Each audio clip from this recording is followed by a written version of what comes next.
গরুর ভুঁড়ি রান্না করব, দিয়ে দেবো সরিষার তেল, পেঁয়াজ কুচি, মশলা। আসসালামু আলাইকুম। পেঁয়াজটা লালচে করে ভেজে নেব। পেঁয়াজ ভাজা হয়ে গেছে।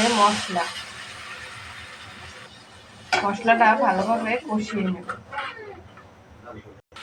মশলা কষানো হয়ে গেছে। গরুর ভুঁড়িটাও ভালোভাবে কষিয়ে নেব।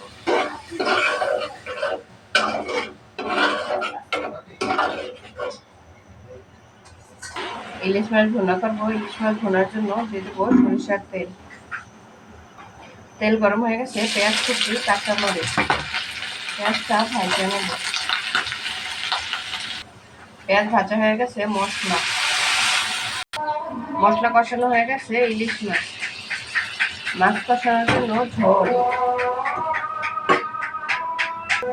আস্ত একটা টমেটো কুচি। মাছটা ভালোভাবে কষিয়ে নেব। ভুঁড়ি কষানো হয়ে গেছে। সাথে দেবে একটু আলুটাও 5 মিনিট কষিয়ে নেব। তারপরে সিদ্ধ হওয়ার জন্য ঝোল দেব। গরুর আলুটা কষানো হয়ে গেছে।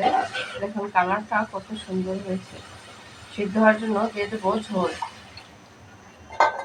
অল্পই দিলাম। ঝোলটা মাখা মাখা রাখবো। ইলিশ মাছ ভুনা হয়ে গেছে। এখন মাছ ভুনাটাও কত সুন্দর একটা কালার হয়েছে। গরুর ভুঁড়ি ভুনা হয়ে গেছে। দেখুন ঝোলটাও মাখা মাখা রেখেছি আর কালারটাও কত সুন্দর হয়েছে।